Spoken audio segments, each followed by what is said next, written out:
سورۃ الانشقاق. انشقاق کا لفظی معنی ہے پھٹ جانا، کھل جانا. سورۃ الانشقاق، سورۃ الانفطار اور اس سے پیچھے سورۃ التکویر، ان صورتوں میں قیامت کے احوال بیان ہوئے ہیں کہ قیامت کے دن اور اس کے بعد کیا ہوگا.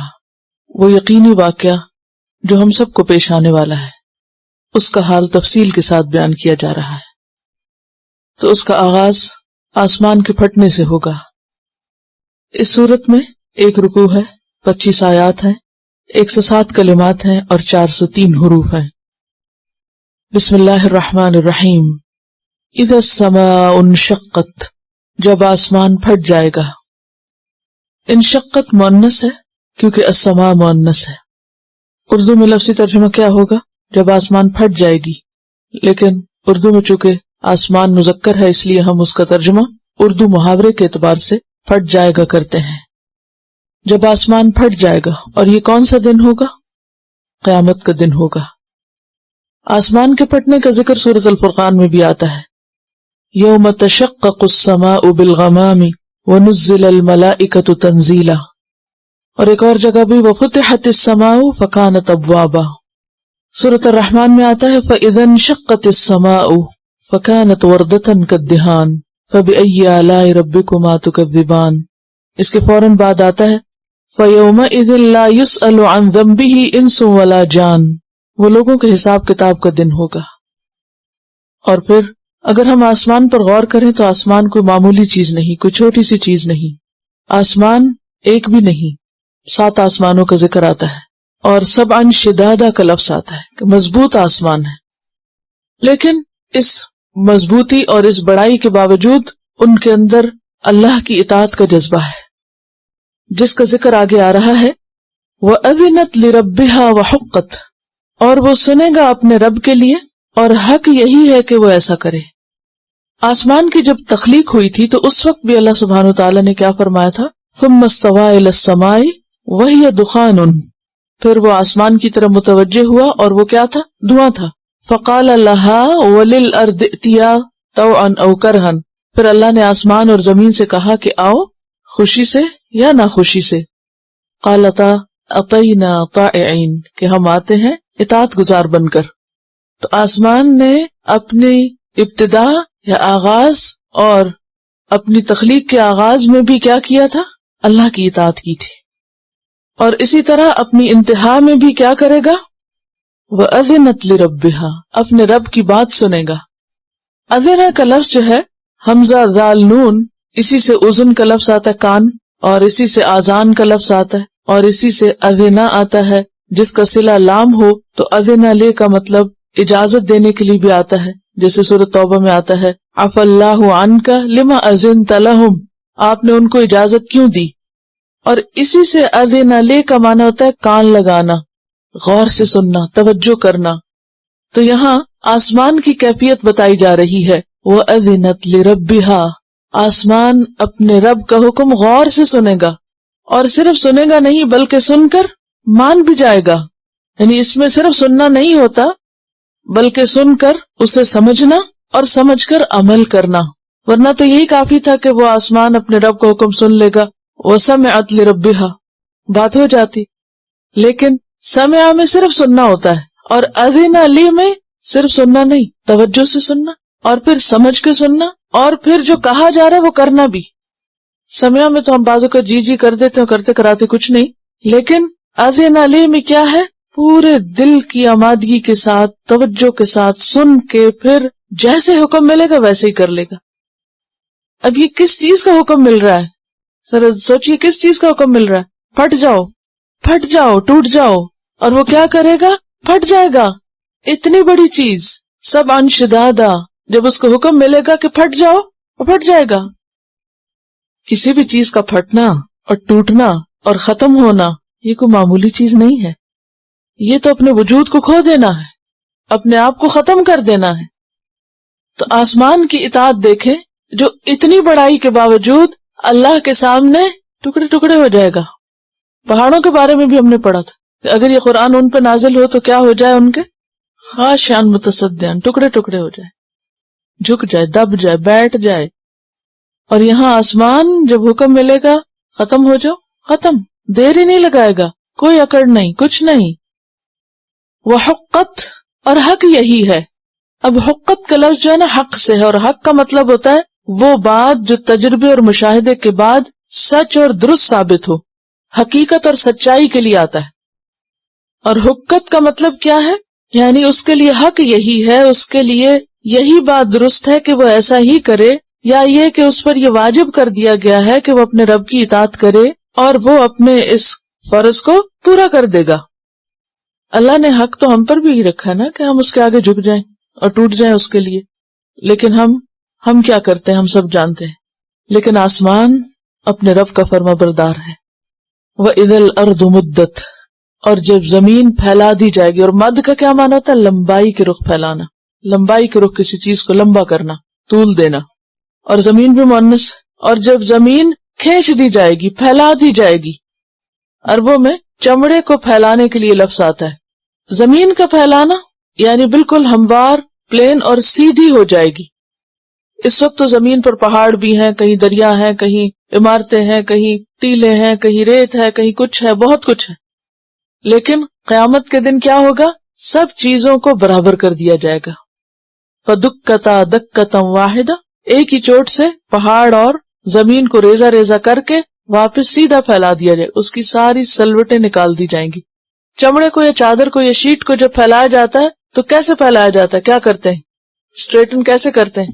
اسٹریچ کرتے ہیں، اس کو کھینچتے. جیسے آپ اپنا بستر بناتے ہیں تو کیا کرتے ہیں؟ چادر کو کھینچ کے سلوٹیں نکالتے ہیں تاکہ اونچ نیچ ساری اس کی ختم، اور پھر ہاتھ سے اس کو بالکل سیدھا برابر کر دیتے ہیں. یہی کیفیت ہے مدت کی. جیسے ایک روٹی بیل کے آٹے کے سارے بل نکال کے اسٹریٹ کر دی جاتی ہے، تو بالکل اسی طرح زمین بھی بالکل سیدھی ہو جائے گی، پھیل جائے گی. اور اس میں وسعت کا بھی احساس پیدا ہوتا ہے، کیونکہ لمبا کرنے کے معنوں میں بھی آتا ہے نا، یعنی صرف پھیلانے میں نہیں بلکہ اس کو لمبا کرنے. تو کس لیے پھیلا دی جائے گی؟ تاکہ سارے لوگ اس پر سیدھے کھڑے ہو سکے، کیونکہ اس دن اللہ سب کو جمع کرے گا.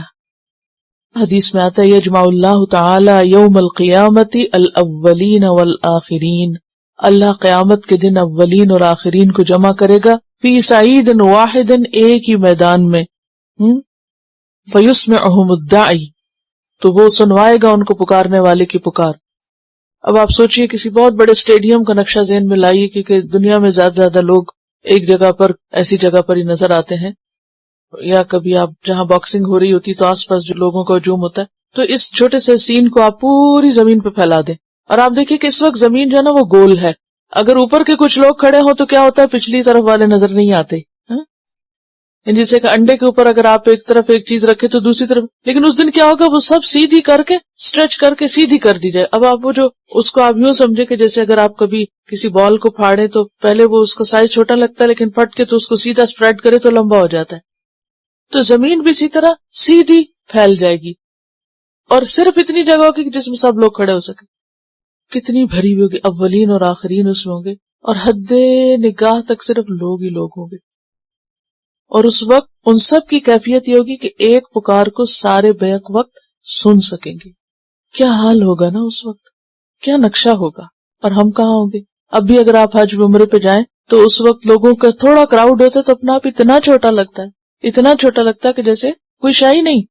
اپنے گھروں میں تو ہم سب بڑے ہیں نا، لیکن وہاں کیا ہے؟ کوئی ہستی نظر نہیں آتی انسان.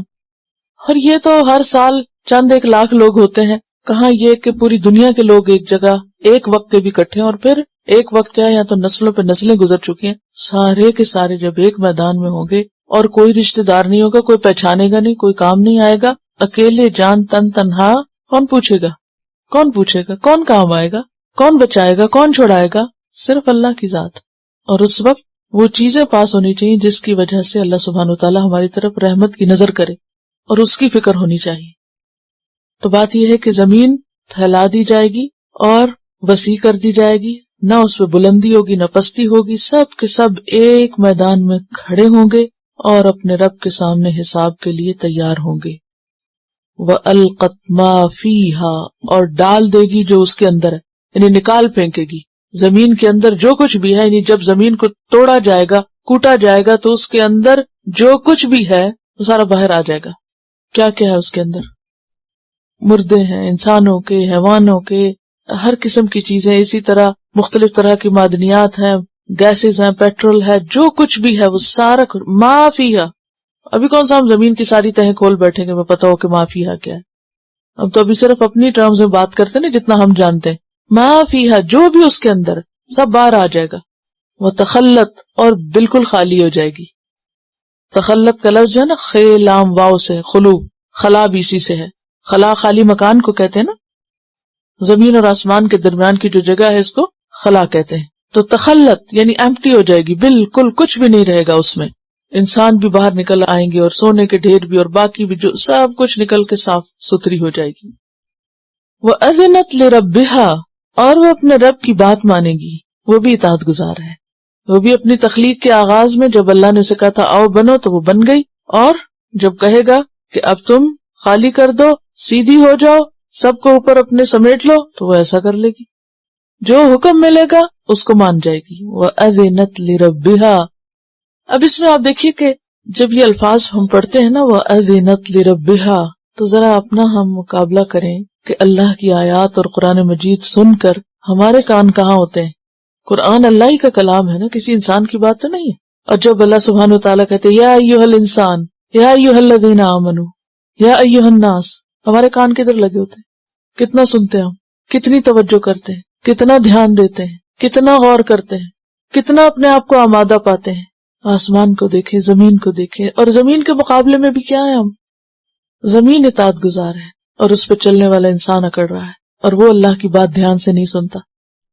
کبھی بھی قرآن سنتے وقت یا پڑھتے وقت دھیان نہ لگے ادھر تو سوچا کریں کہ باقی ساری مخلوق تو اللہ کی بات توجہ سے سنتی، اور میرا کیا حال ہے، میں کہاں ہوں. وَأَذِنَتْ لِرَبِّهَا وَحُقَّتْ اور حق یہی ہے، اس پر لازم یہی کوئی ایسا کرے. تو کیا ہم پر حق نہیں ہے رب کا؟ ہمارے اوپر کوئی حق نہیں ہے؟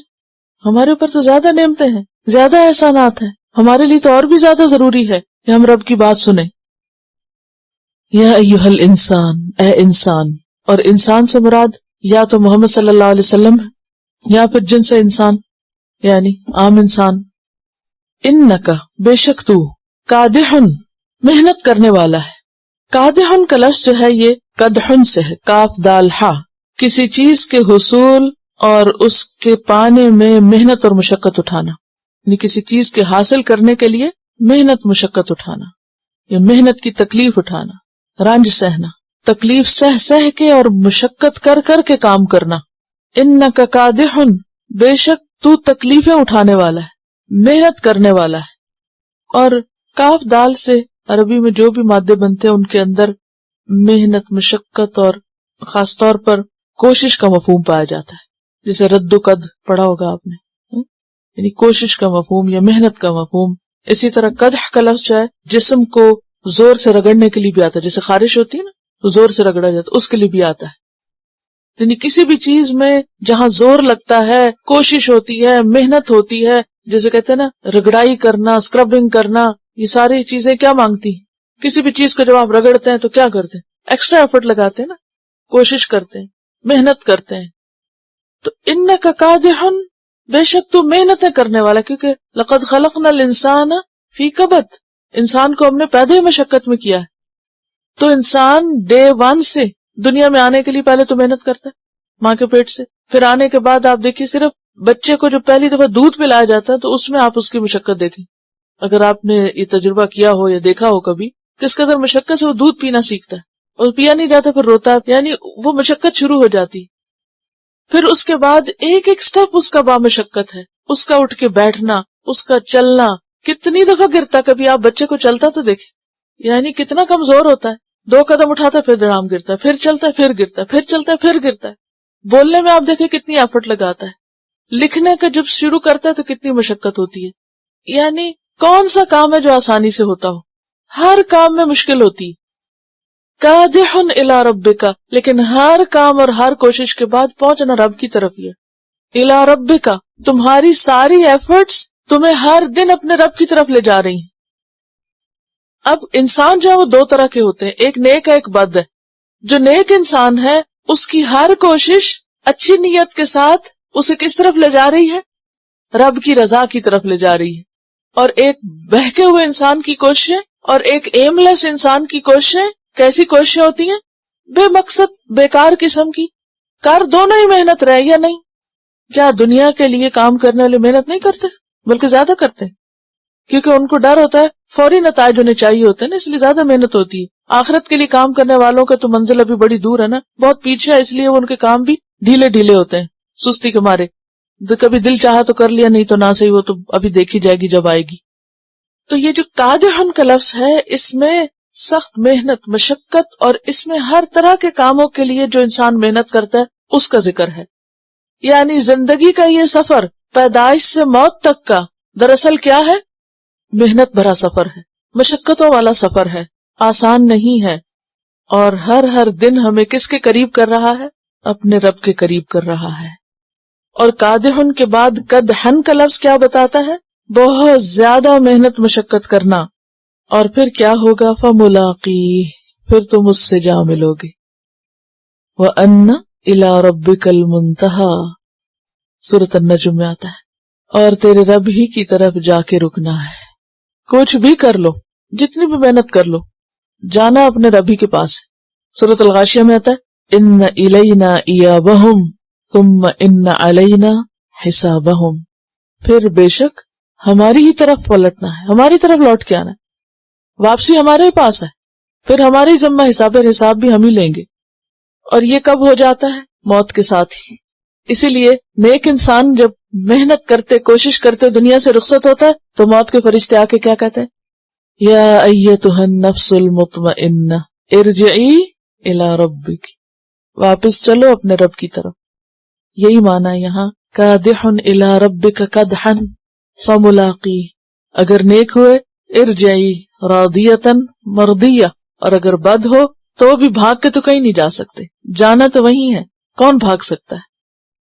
کون کہہ سکتا ہے یا اللہ میں نے اتنی محنت سے دنیا بنائی ہے، مجھے کچھ دن اور رہنے دو. کتنی مشقتوں سے انسان چھوٹی چھوٹی چیز کٹھی کرتا ہے. جیسے ایک چڑیا آشیانہ بناتی ہے نا، تو تنکا جمع کر کے انسان آشیانہ بناتا ہے. زندگی بھر کی پونجی کٹھی کر کے گھر بناتا ہے اور ایک ایک چیز لگاتا ہے، ایک ایک کیل ٹونکنے میں مشقت ہے. لیکن انسان یہ سب کچھ کر لیتا ہے تو موت کا فرشتہ بھی پہنچ جاتا ہے پیچھے ہی، وہ بھی انتظار میں لگا ہوتا ہے. اور اس وقت اگر انسان یہ کہے کہ میں نے اتنا کچھ بنایا ہے، میں تھوڑے دن تو مزے کر لوں، ابھی تو میری ریٹائرمنٹ شروع ہوئی ہے، ابھی تو آرام کے دن شروع ہے، ابھی تو مجھے انجوائے کرنا تھا. اور انسان ذہنی طور پر بھی تیار نہیں ہوتا جانے کے لیے. ابھی تو مجھے اتنا لائف کا ایکسپیرینس ہوا ہے، اب تو مجھے سمجھ آئی ہے زندگی گزارنی کیسے. دیکھنا ایک بڑا وقت لگتا ہے انسان کو یہ سمجھنے میں کہ کیسے زندہ رہنا ہے، کھانا کیسے، سونا کیسے، کون سا کام کیسے کرنا ہے، بہتر سے بہترین زندگی کیسے ہو سکتی. چاہے کوئی ان پڑھ ہو، جاہل ہو یا پڑھا لکھا ہو، ہر شخص کو تجربہ بہت کچھ سکھاتا ہے. جب اس کی زندگی کا ایک لمبا وقت گزر چکا ہوتا ہے، تجربہ اس کو مل جاتا ہے، تو رخصتی کا وقت آ جاتا ہے. الی ربک یومئذ المساق، آج تیرے رب کی طرف روانگی کا وقت ہے. سارے منصوبے درے رہ جاتے. آج صبح ایک بچی نے فون کیا پاکستان سے، مجھے بہت ایسے آواز اس کی وہ ہو رہی تھی غم والی. تو میں نے کہا خیریت ہے؟ میں نہیں جانتی اس کو، لیکن باہر الہدا میں پڑھی ہے. تو کہتے ہاں بس وہ آپ میرے لیے کچھ کریں. میں نے کہا کیا؟ آپ میرے گھر میں کوئی کلاس وغیرہ شروع کرا دیں. میں نے کہا وہاں جو لوگ ہیں تو آپ ان سے بات کریں، وہ آپ کی مدد کریں گے. تو میں نے کہا کہ آپ چلی جائیں، آپ کیوں گھر میں کیوں کرنا چاہتی ہیں؟ کہنے لگی کہ میرے شوہر کا انتقال ہو گیا. ان کا اچھا. کہتی پچھلے سال ذوالحج میں ہماری شادی ہوئی ہے، ذوالحج میں، اور اس سال ہم دونوں حج پہ جا رہے تھے، اب بالکل تیاری تھی اور نکلنے والے تھے. رات کو 1 بجے ہارٹ اٹیک ہوا اور میرے سامنے اسی جگہ ان کی بیڈ پہ ڈیتھ ہو گئی اور میں کچھ نہیں کر سکی. صرف 1 سال شادی کے بعد. حج کے سارے سفر تیار ہیں، سب کچھ تیار. ایسے میرا دل پکڑا کہ میں نے کہا کہ کس کے پاس مہلت ہے؟ کون کہتا ہے کہ میں کل تک جیوں گا؟ کیا اس انسان کا اور اس کے پیچھے بیوی کا، یعنی کہ اب وہ عدت کی خاطر وہ اپنے گھر میں ہے، وہ الہدا تک نہیں جا سکتی، اور حج پہ جانا تو بہت دور کی بات. کوئی پتہ نہیں کون سی چیز آپ کو کب کس وقت کہاں روک دے، کہاں آپ پکڑے جائیں، کہاں روکے جائیں، کیا یادیں بعد میں باقی رہ جائیں، کوئی بھی نہیں جانتا. موت تو کسی لمحے آ سکتی، کسی پر بھی آ سکتی. نہیں پتا یہاں بیٹھے ہیں تو اٹھ سکتے ہیں کہ نہیں اٹھ سکتے، کوئی نہیں جانتا. تو موت کے ساتھ بھی جانا ہے، اور پھر وہ بڑا دن تو ہے ہی، اس میں بھی جانا ہے. وما يدريك لعل الساعة تكون قريبا، کیا خبر تم کو، کیا چیز بتائے تم کو، شاید کہ قیامت قریب ہی آ لگی ہو. الی ربک منتہاہا، اس کا بھی انجام رب ہی کی طرف، الی ربک منتہاہا۔ اور پھر انما توعدون لآت، جس چیز کا تم سے وعدہ کیا جا رہا ہے وہ آ کر رہے گی، آنے ہی والی ہے، کیوں بھولے رہتے ہو؟ تو جانا تو تمہیں ہر حال میں ادھر ہی ہے۔ پھر اپنی نیت سوچ ٹھیک کرو، کوششوں کی ڈائریکشن ٹھیک کرو، جو کرنے کے کام ہے انہیں کرو، اپنی پرائرٹیز کو متعین کرو، اور اس کو بھولو نہ، اسے اگنور نہ کرو، اسے پس پش نہ ڈالو، اسے قلب میں مت چھوڑو۔ یا ایھا الانسان انک کادح الی ربک کدحا فملاقیہ، فملاقیہ، یہ جو فا ہوتی ہے نا، فا کا مطلب ہوتا ہے تو، یعنی تھوڑے ہی عرصے بعد، جلد ہی۔ ایک ہوتا ہے سما، اس کا معنی بھی آپ پھر کرتے ہیں، اور کبھی فا آتا ہے کبھی سما آتا ہے، اور پھر آپ کبھی پھر ترجمہ کرتے ہیں اور آپ سوچتے ہیں کہ دونوں کا ترجمہ پھر ہے۔ اردو میں تو پھر ہی رہے گا، سمجھ نہیں آئے گی فرق کی، لیکن عربی میں کیا ہے، سما کا مطلب ہے کچھ دیر کے بعد بھی یہ کام ہو سکتا ہے، اور فا جو ہے پھر، اس میں دیر نہیں ہوتی، یعنی سما میں تاخیر ہوتی ہے، تراخی زمان کے لیے ہوتا ہے، لیکن فا جو ہوتا ہے نا اس میں سما کے مقابلے میں ٹائم کم ہوتا ہے۔ فملاقیہ، پھر اس سے ملنے والے ہو تم۔ اب دیکھیے کہ ہمیں ایسا لگتا ہے نا کہ جیسے قیامت بہت دور ہے، یہ ایک حقیقت ہے میرے سمیت، میں آپ کو تو کچھ نہیں کہتی، لیکن میں جب سوچتی ہوں تو مجھے لگتا ہے ابھی بہت دور ہے، میرے جو تخیل جیسے کام کرتا ہے نا، یہ نہیں لگتا کہ بس تھوڑے دن کی بات ہے۔ کیوں؟ کیونکہ ہم پتہ کس طرح سوچتے ہیں، ہم سوچتے ہیں اچھا اگر ہم مرے بھی تو پھر بھی قیامت پتہ نہیں 1000 سال بعد آئے گی، یا ابھی حضرت نوح علیہ السلام کے حضرت آدم سے لے کے اب تک لوگ مرے ابھی تک تو نہیں آئی، تو اتنے 1000 سال گزرے، کیا پتا ہماری موت کے بعد بھی 1000 سال گزر جائیں تو پھر آئے گی، تو پھر ابھی تو ذرا دور ہی ہے نا۔ لیکن آپ کو پتا ہے کہ جب انسان سو جاتا ہے تو اٹھنے کے بعد جو سویا ہوا وقت ہے وہ کتنا لگتا ہے، وہ وقت تو یوں نکل جاتا ہے، یعنی وہ ایک لمحہ ہی ہے، کیونکہ آپ نے تو اس میں کچھ نہیں کیا، آپ کو تو پتہ ہی نہیں آپ کیا ہو۔ اور اس کو آپ قرآن مجید سے مزید سمجھ سکتے ہیں۔ مثلاً آپ دیکھیں کہ وہ شخص جو 100 سال تک فوت ہوا رہا تھا، اور جس کا وہ گدھا جو تھا وہ بھی ساتھ تھا، اور جب ایک بستی کے پاس سے گزرا اور کہا گیا اللہ تعالیٰ اس کو کیسے اٹھائے گا، اللہ نے اس کو بھی مار دیا، اور پھر اماتوں میں عام 100 سال تک مارے رکھا، پھر اس کو اٹھایا اور اس کے سامنے اس کے گدھے کی ہڈیاں جوڑی اور اس پر گوشت چڑھا کے اس کو صحیح سلامت کیا، اور پھر اس سے پوچھا کم لبستا، کتنے دن تم یہاں رہے ہو؟ قال لبست یوما او بعد یوم، 100 سال کے بعد مر کے اٹھنے والا کہتا ہے یومن او بعد یوم۔ اچھا اصحاب کہف جو 300 سال تک، وَلَبِثُوا فِي كَهْفِهِمْ 300 وَازْدَادُوا 9، 300 سال تو قرآن بتاتا ہے اس سے زیادہ ہی تھا۔ 300 سال سونے کے بعد جب وہ اٹھے تھے تو بتائیے انہوں نے کیا کہا تھا؟ وہ ایک دوسرے سے پوچھ رہے تھے کہ کتنی دیر سوئے ہم۔ تو یہ یاد رکھیں کہ جب ہماری موت آ جائے گی نا تو اس کے بعد سے قیامت تک کا وقفہ جو ہے نا وہ بس ایسے ہی ہے کہ انسان کہے گا اچھا کتنی دیر ہوئی ہے مرے، اور اس کے مقابلے میں یہ زندگی جو گزر گئی ہے تو ویسے ہی ایک دن یا دن کا کچھ حصہ ہے۔ تو پھر جلدی ملاقات ہے نا، جس کا ہم سوچتے نہیں تو جلدی آ جائے گی۔ مرنے کے بعد تو ٹائم کا تو پتہ ہی نہیں چلے گا کہاں گیا، ابھی جو اتنے سال گزارے کہاں پتہ چلا، نکالے ان کو، کہاں ہے، کہاں ہے، سب کھو گیا، سب نکل چکا ہے، ہاتھ سے جا چکا، بہہ چکا ہے۔ فملاقی، جلد ملنے والے اس سے۔ تو جب ملاقات کرنی ہے تو پھر کرنا کیا چاہیے؟ تیاری، اس کی فکر، اس کی طرف دھیان، اور اسے اگنور نہیں کرنا چاہیے۔ لیکن اس تیاری سے زیادہ اہم ہمیں کس کس چیز کی تیاری لگتی، اس سے ہم کئی چیزوں کی تیاریاں ہمیں لگتی اور اس کو ہم پیچھے ڈالے رکھتے ہیں۔ فملاقیہ، تو تم اس کو مل کر رہو گے، ملنے ہی والے ہو، کم ہی وقت رہ گیا ہے۔ یہ جو قد ہے نا اس کو آپ یوں سمجھے روز کے کام، سویرے اٹھتے ہیں آپ، ایک مشقت ایک دوڑ میں لگ جاتے ہیں، یہ کر لو یہ کر لو، یہ ایک کے بعد ایک کام کے پیچھے دوڑ رہے ہوتے ہیں نا، یہی قد ہوتی۔ اور پھر کیا ہوتا ہے، اسی طرح کا ایک دن طلوع ہوتا ہے جب انسان کی شام نہیں ہوتی، یہ شام ہوتی ہے تو سویر نہیں ہوتی۔ اب ملاقات جب ہوگی تو ہوگا کیا؟ فَأَمَّا مَنْ أُوتِيَ كِتَابَهُ بِيَمِينِهِ، اب نامہ اعمال دیا جائے گا سب کو، جو کوششیں کی، جو قدح کیا، اب وہ ہاتھوں میں دے دیا جائے گا، وہ سامنے آ جائے گا۔ فَأَمَّا مَنْ أُوتِيَ كِتَابَهُ بِيَمِينِهِ، تو لیکن وہ جو دیا گیا اپنی کتاب اپنے دائیں ہاتھ میں، یعنی نیک اعمال اس کے زیادہ ہو گئے، اس کو دائیں ہاتھ میں اعمال نامہ ملا، فسوف یحاسب حسابا یسیرا، پس ان قریب وہ حساب لیا جائے گا، حساب آسان، اس کا حساب آسان ہوگا۔ حساب لینے والا کون ہے؟ اللہ سبحانہ وتعالی، کیونکہ الیہ یرجع الامر کلہ، سارے معاملات اسی کی طرف لوٹائے جاتے ہیں۔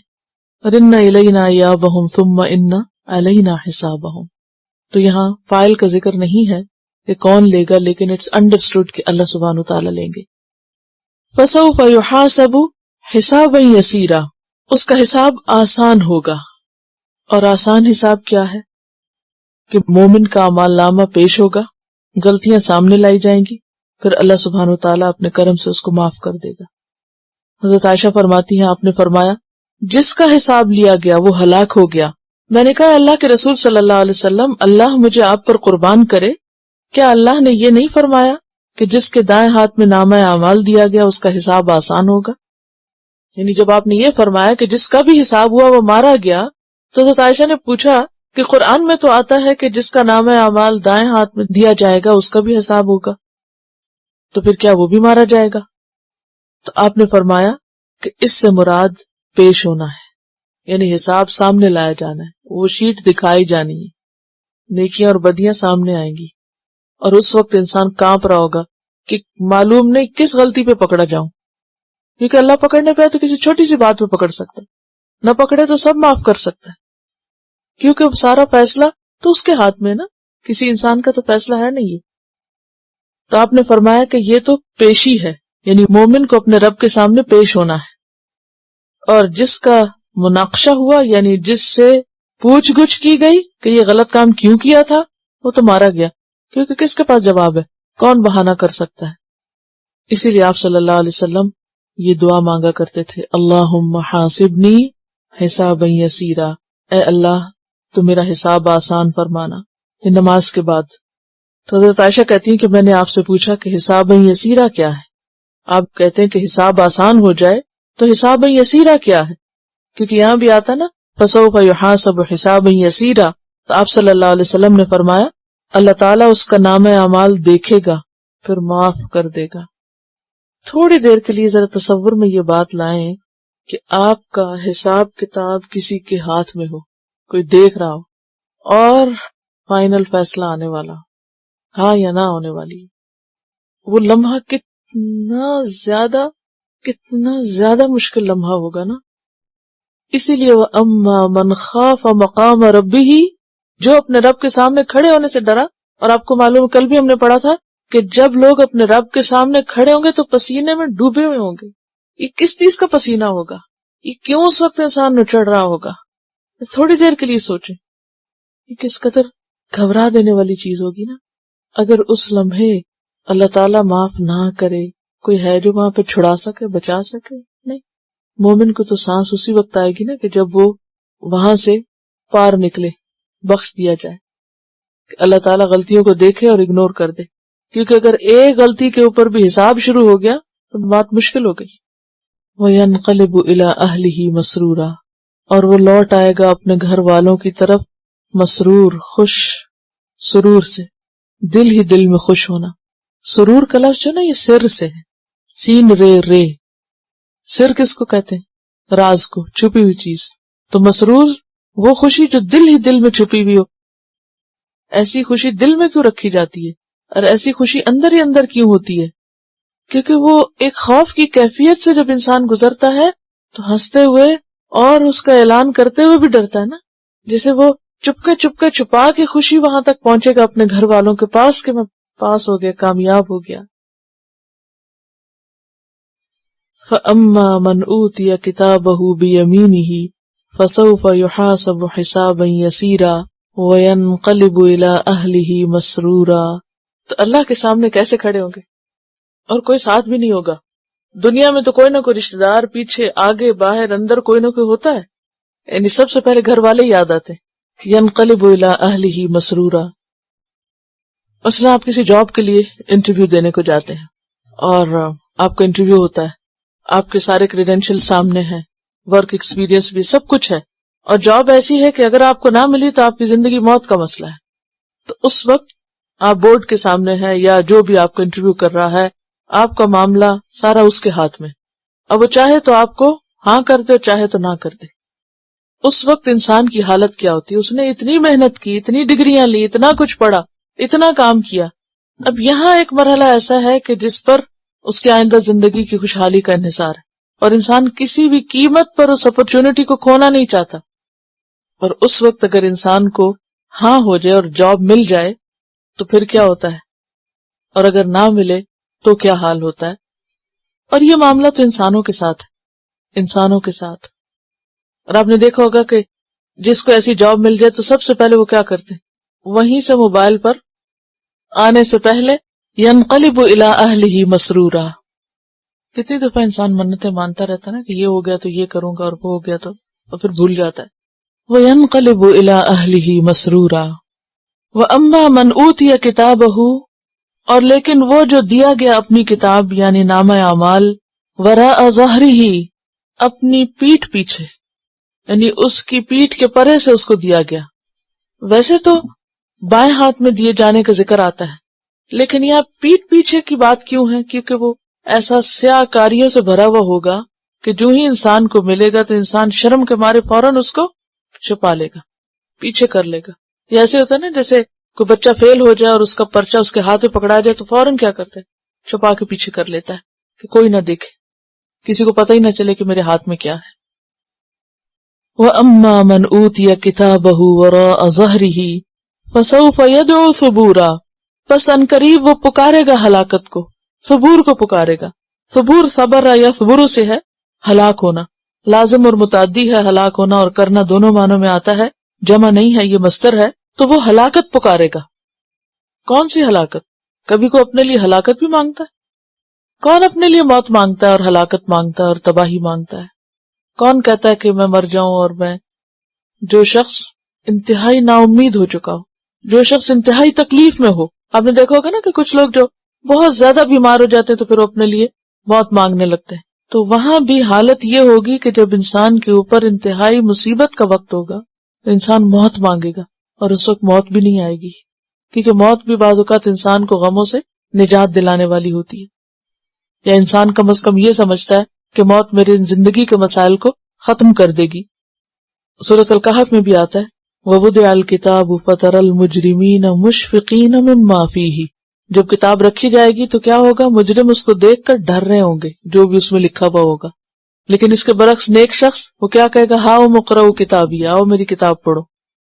اور وہاں نیک شخص جو ہے وہ اعمال نامہ ملتے ہی اور بخشش کا پروانہ ملتے ہی اپنے گھر والوں کی طرف پلٹے گا.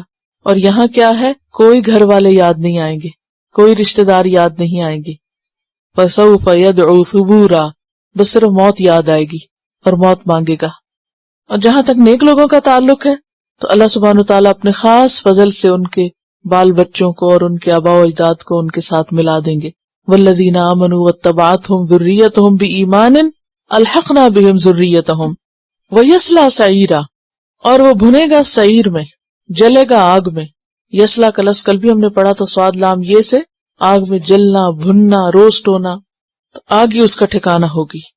سورۃ الواقعہ میں آپ نے پڑھا ہوگا وَأَصْحَابُ الشِّمَالِ مَا أَصْحَابُ الشِّمَالِ فِي سَمُومٍ وَحَمِيمٍ وَظِلٍّ مِّن يَحْمُومٍ لَا بَارِدٍ وَلَا كَرِيمٍ.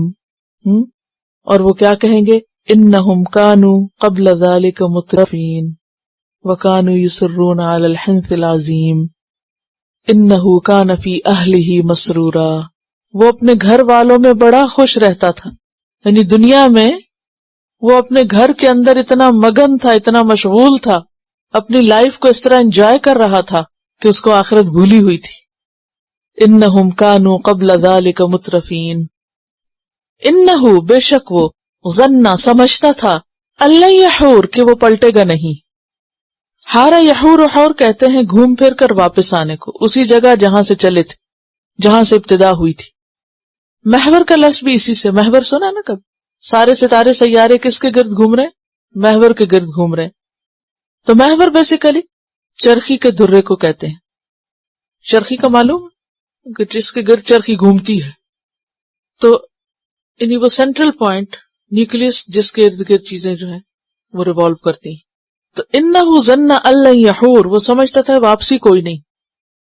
ایک اور جگہ پر آتا ہے الا یظن اولئک انہم مبعوثون لیوم عظیم یوم یقوم الناس لرب العالمین، لیکن اس کو اس دن کا کچھ بھی یقین نہ تھا کہ یہ دن آئے گا. انہ ظن ان لن یحور.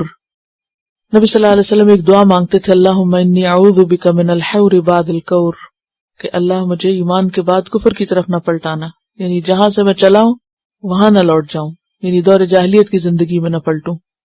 اب آپ دیکھیں کہ قدحن کا لفظ پیچھے جو گزرا ہے، مشقتیں، تو زندگی میں دو طرح کی مشقتیں ہوتی ہیں، دو طرح کی کوششیں ہوتی ہیں. زندگی گزارنے کے دو طریقے ہیں یا اس کی دو صورتیں ہیں. ایک یہ کہ انسان آج کی لذتوں میں کھو جائے، انہ کان فی اہلہ مسرورا، لائف صرف انجوائے کرنے کے لیے ہی رکھے، اور جو محنت کرے کوشش کرے وہ صرف اپنی دنیا کی زندگی کوئی بہتر بنانے کی ہو اور کل سے غافل ہو جائے. ایک یہ طریقہ ہے، ایک یہ لائف سٹائل ہے. کون سا؟ ساری محنتیں صرف دنیا کی زندگی کی خوشحالی کے لیے، اور پھر اس کو حاصل کرتا جائے اور اپنے گھر والوں کے ساتھ مل کر انجوائے کرتا جائے. کیونکہ یہ انسان کی نفسیات ہے نا، کہ جب بھی اس کو کوئی چیز، کوئی خوش کن خبر ملتی ہے، کوئی نئی چیز آتی ہے، کوئی کچھ بھی، تو وہ کیا کرتا ہے؟ کس کے ساتھ شیئر کرتا ہے؟ گھر والوں کے ساتھ. اور پھر کیا ہوتا ہے؟ آخرت سے غافل ہوتا جاتا ہے. دوسرا لائف سٹائل کیا ہے؟ کہ انسان کل کے اندیشے میں جیے، کل کے فکر میں جیے، قیامت کی طرف دھیان ہو اس کا سارا، فکریں ساری اور غم سارے وہاں کے ہوں. دنیا میں اس کی خاطر، یعنی کل کی خاطر آج کا عیش اور آرام چھوڑ دے. اس زندگی میں جو بھی اس کی ضروریات ہیں ان کو پورا تو کرے، مگر دنیا میں دل نہ لگائے، کیونکہ دل لگانے کی جگہ نہیں ہے. یہ دل اس کا کل کی طرف ہو مائل. یہ دوسرا طرز زندگی. کیا ان دونوں کا انجام برابر ہو سکتا ہے؟ ایک وہ شخص جس کا آغاز اور انجام سب کچھ دنیا ہی دنیا، وہ جاگتا دنیا کے لیے، وہ سوتا دنیا کی فکر کے ساتھ ہے. اس کی ساری زندگی صرف دنیا ہی کے گرد گھوم رہی ہے. آخرت کے لیے اس کے پاس وقت نہیں، کیونکہ وہ اپنی دنیا بنانے میں بہت مشغول ہے. تو ظاہر ہے اس کی دنیا بن گئی، پھر بن بھی جاتی. جب آپ دن رات دنیا کے لیے لگے رہے تو دنیا بن جاتی ہے. اب کیا ہوتا ہے زیادہ کہ انسان پھر اس کو انجوائے کرتا ہے، ریلیکس کرتا ہے. آپ دیکھیں کہ بہت سے لوگ ایک ڈریم ورلڈ میں جیتے ہیں نا، ان کے کچھ ڈریمز ہوتے ہیں، وہ خواب دیکھتے ہیں، اور وہ سارے خواب کس کے بارے میں ہوتے ہیں؟ دنیا کے بارے میں. ایسا گھر ہو، ایسی جگہ پر ہو، ایسا بیڈ روم ہو، ایسا اس میں فرنیچر ہو، یہ چیز ہو، وہ ہو، اس رخ پہ بنا ہوا ہو، دھوپ ادھر سے آنی چاہیے، ہوا ادھر سے چلنی چاہیے، یہ سامنے گرینری نظر آنی چاہیے، ادھر پانی نظر آنا چاہیے، یہ بھی ہونا چاہیے، وہ بھی ہونا چاہیے، یہ بھی ٹھیک نہیں، وہ بھی ٹھیک نہیں، اس سے بہتر، اس سے بہتر، کرتے کرتے کرتے انسان اسی بھاگ دوڑ میں اور اسی دنیا کو خوبصورت سے خوبصورت اور انجوائبل سے انجوائبل بنانے کی فکر میں زندہ رہتا ہے، اور اسی کو اپنی زندگی کا مقصد سمجھ لیتا ہے. یہی اس کے سارے گولز ہوتے ہیں. اس سے آگے کچھ نہیں سوچ سکتا، وہ اس کے پاس فرصت نہیں سوچنے کی. اب اس کا بھی اینڈ ہونا ہے. اور ایک دوسرا شخص ہے، اس کا دل، اس کا دھیان، اس کی کوششیں، اس کا سب کچھ کہیں اور اٹکا ہوا ہے. وہ اس دنیا کے پار ہے، آؤٹ آف دس ورلڈ. وہ آخرت کی فکر میں جی رہا ہے. ہر اچھی چیز کو وہ وہاں کے لیے سنبھال چھوڑتا ہے. اب یہ دونوں جب آخرت کی منزل پہ پہنچیں گے، اس بڑے میدان میں جا کے کھڑے ہوں گے، تو دونوں کو ایک جیسا پروانہ تھوڑی ملے گا. جو پیچھے کے لیے کام کرتا ہے وہ پیچھے رہ جائے گا، جو آگے کے لیے کام کرتا ہے وہ آگے چلا جائے گا. قدحن جو ہے نا، نکرہ ہے، دونوں طرح کی مشقت ہے. انسان جو ہے وہ دونوں طرح کے ہیں. جو جس طرح کی مشقت کرے گا اسی طرح کے انجام کو پہنچے گا، جو جس چیز کو ذہن میں رکھ کے کرے گا. بلا، کیوں نہیں، ضرور لوٹے گا. ان ربہ کان بہ بصیرا، بے شک اس کا رب اس کو دیکھ رہا تھا، اس کے سارے اعمال سے واقف تھا، اس کی ساری حرکتیں نوٹ کر رہا تھا. اب یہ دونوں طرح کے لوگوں کا حال ہم نے پڑھ لیا. اب ہم اپنے بارے میں سوچیں. ہم جو کچھ بھی کرتے ہیں کیوں کرتے ہیں؟ الٹیمیٹ گول کیا ہے ہمارا؟ کیا سوچتے ہیں؟ کیا نتائج چاہتے ہیں؟ کیا اس کا آؤٹ کم ہم دیکھنا چاہتے ہیں؟ اس کا صلہ کیا چاہتے ہیں؟ ان کوششوں کے نتیجے میں کیا ہے ہمارے ذہن میں؟ یہ جو کچھ بھی ہم کر رہے ہیں، واٹ ایور، واٹس ایور، چاہے دین کا کام چاہے دنیا کا کام، ساتھ تو نیت ہے نا. بھلے آپ دین کا کام کر رہے ہو، قرآن دن رات پڑھ رہے ہو، لیکن اگر آپ کی سوچ آخرت نہیں تو یہ بظاہر دیکھنے والا ایک بڑا خوبصورت دین کا کام بھی بیکار ہے، اگر اس دن کے لیے نہیں. اور بظاہر دیکھتے ہوئے ایک خالصتاً دنیا کا کام، لیکن اگر آپ اس کے پیچھے نیت اچھی رکھتے ہیں اور اس کا اجر اور ثواب اور اس کا نتیجہ آخرت میں چاہتے ہیں تو وہ آپ کے لیے اجر و ثواب کا باعث بن جائے گا. ہم سب اپنے بارے میں سوچیں، دوسروں کے بارے میں نہیں، اپنے بارے میں سوچیں. جو کچھ بھی میں کر رہی ہوں، میری بھاگ دوڑ اور میری کوشش، اس کا مقصد کیا ہے؟ اس کے نتیجے میں کیا چاہتی ہوں؟ کیا رزلٹ، کیا ثمرہ، کیا نتیجہ، کیا فائدہ، کیا بینیفٹ، کیا انعام، کیا سہولت، کیا چیز ہے میرے مائنڈ میں؟ کیوں کر رہی ہوں؟ چاہے آپ کوئی دنیا کی ڈگری کر رہے ہیں، کہ آپ دین کی ڈگری کر رہے ہیں، خواہ آپ کو صدقہ خیرات کا کام کر رہے ہیں، خواہ آپ اپنے اوپر خرچ کر رہے ہیں، کہ آپ کسی غریب پہ خرچ کر رہے ہیں، کوئی بھی جو کام، اپنے سارے دن بھر کے کاموں کی لسٹ بنا کے اپنے آپ کو اس چیک لسٹ میں ڈھونڈ لیں. ایک ایک چیز کے اوپر رک کے سوچیں، کیوں کرتی ہوں، کیا مقصد ہے میرا، کیا نیت ہے، کیا ارادہ ہے، اس کا بدلہ میں کیا چاہتی ہوں، کیونکہ ہر کوشش کا بدلہ ہے. وَأَلَّيْسَ لِلْإِنسَانِ إِلَّا مَا سَعَى، اور نہیں انسان کے لیے مگر جو اس نے کوشش کی. یہ بالکل یہی مفہوم ہے جو یہاں گزر رہا ہے. انسان کو وہی ملے گا جو وہ کوشش کرے گا. وَأَنَّ سَعْيَهُ سَوْفَ يُرَى، اور اس کی کوشش دیکھی جائے گی، کیا کوشش کی، کس مقصد کے لیے کی. ثُمَّ يُجْزَاهُ الْجَزَاءَ الْأَوْفَى، پھر بدلہ دیا جائے گا پورا پورا بدلہ. اوفا جو ہے یہ افعال التفضیل کا وزن ہے، یعنی بھرپور بدلہ ملے گا اس کو. وَأَنَّ إِلَىٰ رَبِّكَ الْمُنْتَهَىٰ، تو جو بھی ہماری سٹرگل ہے یا کوشش ہے اس پر بدلہ تو ضرور ملنا ہے. کون کس بدلے کا مستحق ہے؟ تو اس میں دیکھا یہ جائے گا کہ مقصد کیا، نیت کیا تھی، خواہش کیا تھی، اس کے پیچھے کیا غرض تھی. نمبر 2، کر کیا رہا تھا. بعض اوقات نیت بہت اچھی ہوتی ہے لیکن جو کر رہا تھا انسان وہ نہیں ٹھیک ہوتا، وہ بھی دیکھنے کی ضرورت ہے، وہ بھی جانچنے کی ضرورت ہے. مثلا آپ کی نیت تو آخرت کمانا ہے، لیکن جو کام آپ کر رہے ہیں نا وہ آخرت میں فائدہ دینے والا نہیں ہے، اس کی ضرورت نہیں ہے، وہ آپ کو آخرت سے اور دور لے جا رہا ہے. تو نیت کے ساتھ ایک اور چیز بھی دیکھنے کی ضرورت ہے کہ جو ایفرٹس آپ لگا رہے ہیں وہ آپ کو اللہ کے قریب کر رہی ہیں یا دور کر رہی ہیں. آپ کی کوشش اور آپ کی محنت آپ کو کہاں پہنچا رہی ہے؟ نفس مطمئنہ بنا رہی ہے یا نفس بے چین بنا رہی ہے؟ کیونکہ ہر انسان خود اپنا جج ہے، ہر ایک اپنے بارے میں خود زیادہ بہتر فیصلہ کر سکتا ہے. فلا اقسم بالشفق، پس نہیں میں قسم کھاتا ہوں شفق کی. شفق کیا چیز ہے؟ شام کی سرخی، وہ سرخ روشنی جو آہستہ آہستہ اندھیرے میں بدل جاتی ہے.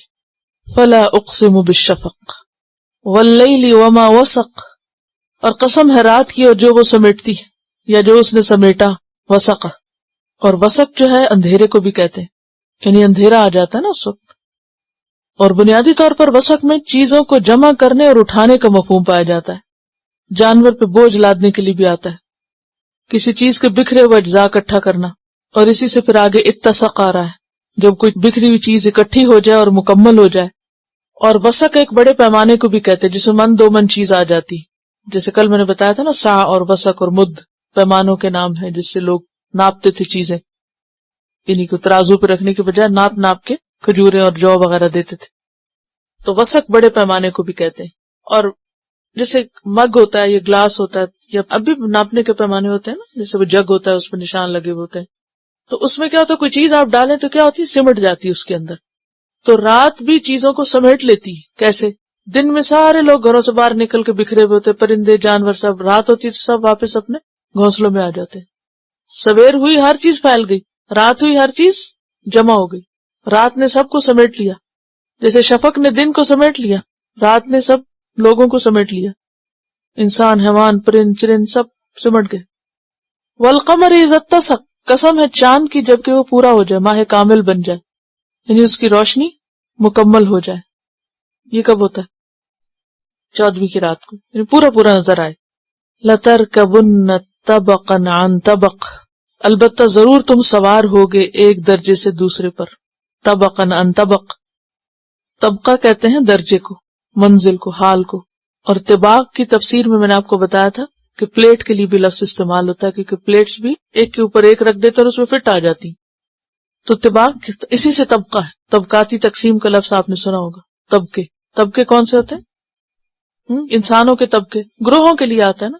اور وہ اس لیے نہیں آتا کہ وہ کوئی چھوٹا گروہ بڑا، اس کا مطلب یہ یعنی گریڈز ہیں جو انسانوں کے درجے ہیں، جس کو کلاس سسٹم کہا جاتا ہے.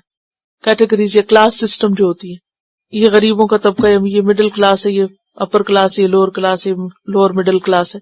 طبقاً عن طبق، تو اس کے لیے عربی میں لفظ طبقہ آتا ہے. اور اسی سے لفظ 14 طبق روشن ہونا ہے، 7 زمین کے 7 آسمان کے. کبھی سوچا آپ نے کیا بول رہے ہیں؟ 14 طبق، 7 زمین کے اور 7 آسمان کے. تو آسمان کس طرح ہے؟ طبقوں میں ہے نا، ایک کے اوپر ایک ہے. اب سمجھ آ گئی طبق.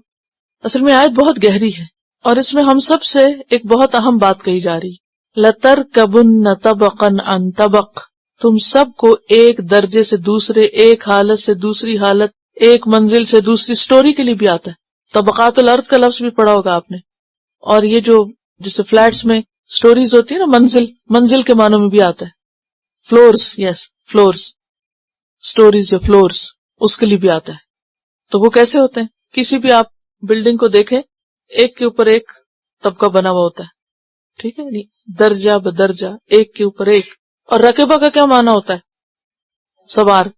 اب ایک سٹوری پہ دوسری، دوسری پہ تیسری، درجہ بدرجہ، ایک کے اوپر ایک سوار ہے وہ اوپر تک. اتنی سمجھ آ گئی سب بات؟ اب کیا ہوتا ہے جب لفٹ خراب ہو تو آپ کیسے کرتے ہیں؟ ایک فلور پہ چڑھتے ہیں سیڑھی سے، پھر دوسرے پہ، پھر تیسرے سے. یہ جو عمل ہے نا ایک کے بعد ایک پہ چڑھنا، یہ کیا ہے؟ لَتَرْكَبُنَّ طَبَقًا عَنْ طَبَقٍ. ایک طبقے سے دوسرے ایک سٹوری چڑھتے جا رہے ہو. اور لفٹ پہ کھڑے ہو تو وہ نمبر بتاتے جاتا ہے نا آپ کس طبقے پہ آ گئے. اس کو زندگی سے تشبیہ دی گئی ہے. زندگی یہی ہے، یہی کر رہے ہو تم. یعنی ہر روز شام ہو جاتی، شفق گواہ ہے اس بات پر. پھر کیا ہوتا ہے؟ رات، ہر چیز سمٹ آئی، حال بدل گیا. پھر کیا؟ چاند، اس کی چھوٹی منزلیں. جب ہلال ہوتا ہے باریک سا ہوتا ہے، بڑھتے بڑھتے بڑھتے بڑھتے ماہ کامل پورا مکمل ہو گیا. وہ طبقوں میں تھا نا چاند بھی، ایک کے بعد ایک طبقہ پورا ہوتا گیا. تمہاری زندگی بھی ایسی ہی ہے. زندگی بس اسی چیز کا نام ہے، ایک طبقے سے دوسرے پہ چڑھتے جانا، اور پھر ایک دن کیا ہوگا؟ خاتمہ. آپ کہتے نہیں ہیں میں زندگی کی اتنی منزلیں طے کر چکا ہوں. کہاں کر کے گئے ہیں طے کر کے؟ یعنی کتنے نیچرل یہ باتیں نا، یہ جو سب ہم کرتے رہتے لیکن ہم کبھی غور نہیں کرتے ہم کیا کہہ رہے ہیں، اور کبھی نہیں سوچتے کہ قرآن میں بھی یہ لکھا ہوگا. لَتَرْكَبُنَّ طَبَقًا عَنْ طَبَقٍ، تم ایک منزل سے دوسری منزل پہ چڑھتے چلے جا رہے ہو. اب وہ بلڈنگ کو ذہن میں رکھیں اور لفٹ خراب ہے اور آپ ایک سٹوری پہ چڑھ کے پھر سوچتے اچھا کون سی سٹوری پہ پہنچ گئے. اچھا تو یہی زندگی کی بہاریں ہیں، یہی تمہاری عمر ہے. ایک سال کے بعد ایک، ایک کے بعد ایک انسان طے کرتا چلا جا رہا ہے. جو تمہاری زندگی کی سٹیجز ہیں تم ایک کے بعد ایک کراس کرتے چلے جا رہے ہو. 2 دن کا یہ سفر ہے. تو زندگی کیا ایک طرح سے بیسیکلی سفر ہے. اب یہ جو تم چڑھ رہے ہو نا طبقے، تو سب سے پہلے تو ہم اس کو ٹائم کے اس میں لیں گے. یعنی انسان کا جو وقت ہے، ہر لمحہ دوسرے لمحے پر کیا ہو رہا ہے؟ پائل اپ ہو رہا ہے نا، اوپر اوپر اوپر جا رہا ہے. 1 سال کے بعد 1 سال پیچھے پلٹ کے دیکھیں آپ کتنے سال گزر گئے. اور پھر کبھی ایک کیفیت ہوتی، کبھی دوسری ہوتی. الہاکم التکاثر حتی زرتم المقابر. اور انسان بھولا ہوا ہوتا ہے کہ میں اتنی منزل چڑھ چکا ہوں. جیسے سیڑھیاں چڑھنا بھی اسی سے ہی ہے نا، ایک کے بعد ایک سیڑھی چڑھتے جا رہے ہو. ایک لمحے کے بعد، 1 گھنٹے کے بعد، 1 دن کے بعد، ویک پر ویک. سال ختم ہونے کو آتا ہے تو کہتے ہیں اتنے ویک گزر گئے، اتنے مہینے گزر گئے. خواہ وہ لمحے ہوں، خواہ وہ گھنٹے ہوں، خواہ وہ ویک ہوں، خواہ وہ منتھس ہوں، ایئرز ہوں، ڈیکیڈز ہوں، سینچریز ہوں، ایک کے بعد ایک گزرتا جاتا ہے. پھر اسی طرح آپ دیکھیں کہ انسان کے جو دل کی حالت ہے وہ بھی بدلتی. ایک لمحہ کیا ہے؟ خوشی ہے، اگلے لمحے کیا ہے؟ غم ہے، پھر خوشی ہے، پھر غم ہے، اوپر نیچے ہوتا رہتا ہے. ایسے ہی ہے نا. لَتَرْكَبُنَّ طَبَقًا عَنْ طَبَقٍ، ایک حال سے دوسرے حال میں، کبھی خوش ہے، کبھی غمگین ہے، کبھی صحت مند ہے، کبھی بیمار ہے، کبھی کچھ ہے، کبھی کچھ ہے. یہ زندگی ہے، زندگی اسی چیز کا نام ہے. اچھا ہمارا حال کیا ہوتا ہے؟ اگر ہمیں غم ہو تو ہم کہتے ہیں غم کیوں ہے، خوشی ہو تو کہتے ہیں خوشی کیوں ہے، یہ ہے تو یہ نہیں ہونا چاہیے، وہ ہے تو وہ نہیں ہونا چاہیے، بچپن ہے تو بچپن کیوں، جوانی ہے تو جوان کیوں، بڑھاپا ہے تو بڑھاپا. کسی حال میں راضی نہیں ہوتے ہم. طبقاً عن طبق. پھر اسی طرح آپ دیکھیں کہ دل کی حالتوں میں صرف خوشی غم نہیں ہے، بلکہ اس کے ساتھ ساتھ اور کیا ہوتا ہے؟ ایمان کے بھی حال بدلتے رہتے ہیں. کبھی آپ کا ایمان کیسے ہوتا ہے؟ یہاں بیٹھ کے کیا ہوتا ہے؟ بہت اچھا ہوتا ہے. گھر جاتے ہیں تو پھر طبقاً عن طبق ہو گیا نا. ایک جیسا نہیں رہتا حال. یعنی ایک آن گوئنگ پروسیس ہے، مسلسل تبدیلی کا عمل جاری ہے. ہم اس کو ریئلائز نہیں کرتے، ہم اسے ایکسپٹ نہیں کرتے، ہم کسی چیز کو تبدیل ہونے نہیں دینا چاہتے. پھر اسی طرح آپ دیکھیں کہ جو شروع میں سورت کا جو مضمون ہے نا، قادح الی ربک قدحا، یہ اسی کے ساتھ بیسیکلی میچ کر رہا ہے. طبقاً عن طبق، یہ قدحن کس طرح ہو رہا ہے، طبقاً عن طبق ہو رہا ہے، ہر حال ہی مشقت کا ہے. اور جب انسان کو پتا ہے کہ اس کا وقت جا رہا ہے، اس کی زندگی گزر رہی ہے، تو پھر فما لہم لا یؤمنون، یہ سب کچھ دیکھتے ہوئے ایمان کیوں نہیں لاتے جب انہیں پتا ہے کوئی چیز ان کے ہاتھ میں نہیں. اب دیکھیں بچپن سے جوانی، جوانی سے بڑھاپا، کیا چیز ہاتھ میں ہماری؟ ہم گزرتی عمر کو روک سکتے؟ نہیں روک سکتے. فما لہم لا یؤمنون، کیوں نہیں مان جاتے؟ یہ بھی اللہ کی قدرت کی نشانیوں میں سے ایک نشانی ہے. کیا چیز؟ گزرتا وقت، گزرتی حالتیں، گزرتی کیفیات، بدلتے موسم، یہ سب کیا ہے؟ نشانیاں ہیں. فما لہم لا یؤمنون، پھر بھی نہیں مانتے اپنے رب کو. وَإِذَا قُرِئَ عَلَيْهِمُ الْقُرْآنُ لَا يَسْجُدُونَ، اور جب ان پر قرآن پڑھا جاتا ہے تو سجدہ ہی نہیں کرتے، قرآن کے آگے جھکتے ہی نہیں ہیں. اگرچہ اس مقام پہ سجدہ ہے، لکھا ہوا بھی ہوگا عبارت آپ کے سامنے، یہاں سجدہ کرنا ضروری ہے، لیکن بنیادی طور پر سجدہ یہاں صرف جھک کے فرض پورا کر کے اٹھ جانا نہیں ہے. اس سے مراد یہ ہے کہ کیوں نہیں وہ سب مان جاتے جو قرآن کہتے، اس کے آگے اپنی عقل کو کیوں نہیں خم کر لیتے؟ کیوں اپنی عقل اور اپنی سوچ اور اپنی سمجھ اور اپنی ذہانت اور اپنی انٹیلیجنس اور اپنا معلوم نہیں کیا کیا نہیں، کیوں نہیں سمجھتے؟ بل الذین کفروا یکذبون، بلکہ وہ لوگ جنہوں نے کفر کیا وہ جھٹلا دیتے ہیں. واللہ اعلم بما یوعون، اور اللہ خوب جانتا ہے جو کچھ وہ سمیٹتے ہیں. یوعون کا لفظ کس سے ہے؟ وعیون سے، واو عین یہ، فجمع فاوعى پیچھے آپ نے پڑھا ہے. اور وعاء کس کو کہتے ہیں؟ برتن کو، سورۃ یوسف میں آتا ہے. یا خرجی کو، بندھے ہوئے سامان کے لیے بھی آتا ہے. من وعاء اخیہ، بھائی کے بندھے ہوئے سامان سے اس کو، پیالے کو نکال لیا. تو وعی ہوتا ہے کسی چیز کو تھیلی میں رکھ کے اس کا منہ بند کر دینا، یعنی اس کی حفاظت کرنا، اسے نکلنے نہ دینا. واللہ اعلم، اللہ خوب جانتا ہے، بہت زیادہ جانتا ہے. کس چیز کو؟ ان کے دلوں کے اندر جو کچھ بند ہے جسے وہ نکلنے ہی نہیں دے رہے، وہ سب جانتا ہے. جو کچھ انہوں نے سمیٹا ہوا ہے سب جانتا ہے. کیا کیا سمیٹا ہوا؟ شرک ہے، کفر ہے، ہر ایک نے اپنے اپنے خیالات کے مطابق چیزیں سمیٹی ہوئی نا، دلوں میں رکھی ہوئی ہیں. ایمان ہے، حسد ہے، کینہ ہے، بغض ہے، نفرت ہے، محبت ہے، جو کچھ بھی ہے سب پتا ہے اس کو. واللہ اعلم بما یوعون، یہ کیوں کہا گیا یہاں؟ کیونکہ انسان کی ساری کوششوں کا آغاز اور اس کے سارے اعمال کی بنیاد کیا ہے؟ نیت، ارادہ، دل کے خیالات، سوچ. فبشرہم بعذاب علیم، تو بشارت دے دو ان کو دردناک عذاب کی. کس کے لیے؟ جو یکذبون ہے، جو قرآن کو جھٹلاتے ہیں. الا الذین آمنوا، مگر وہ لوگ جو ایمان لائے، وعملوا الصالحات، اور انہوں نے اچھے عمل کیے. لہم اجر، ان کے لیے اجر ہے، غیر ممنون، کبھی ختم نہ ہونے والا. ممنون کا لفظ کس سے ہے؟ من سے. من کا کیا معنی ہوتا ہے؟ احسان، اور احسان کے ساتھ اس میں ختم ہونے کا معنی بھی ہے، کیونکہ احسان جتانا جو ہے وہ عمل بھی ضائع کر دیتا ہے، اور احسان کرنا جو ہے وہ زبان بھی کاٹ دیتا ہے. تو ممنون کا لفظ بھی اسی سے ہے. سلب مادہ کا لفظ پڑھا ہوگا نا آپ نے، کیا معنی ہوتا ہے سلب مادہ؟ یعنی کسی مادے کے اگینسٹ معنی آنا. من کا معنی احسان کرنا بھی ہے اور من کا معنی ختم کرنا بھی ہے. غیر ممنون، سورۃ ہود میں آتا ہے عطاء غیر مجذوذ، ایسی بخشش جو کبھی ختم نہ ہوگی. بغیر حساب، جیسے سورۃ غافر میں آتا ہے نا ومن عمل صالحا من ذکر او انثى وهو مؤمن فاولئک يدخلون الجنة یرزقون فیہا بغیر حساب. جنت میں ان کو کیسا رزق ملے گا؟ جس کا کوئی حساب نہیں ہوگا. غیر ممنون، جزاء من ربک عطاء حسابا. جی تلاوت سنی. اوکے. سبحانک اللہم وبحمدک نشہد ان لا الہ الا انت نستغفرک ونتوب الیک. السلام علیکم ورحمۃ اللہ وبرکاتہ. Quran vocabulary 100%. The best application to understand Quran. Study with flashcards. Word list. Learn 25% of Quran vocabulary in 7 days. Multiple MCQs to practice and test vocabulary. Single choice. Multiple choice. True, false. Bookmark difficult words. Study wrongly answer words. Test your skills. 12 essential grammar lessons at Learn Quranic Grammar. You can select number of word to study from bookmarks. Select number of times wrongly answered words for study.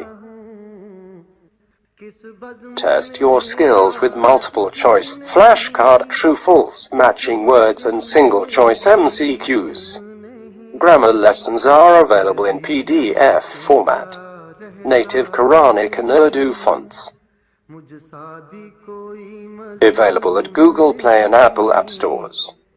Download it today to contribute in the Islamic Apps Development Project. Quran Vocabulary 100% in Urdu. Visit smartappsweb.com.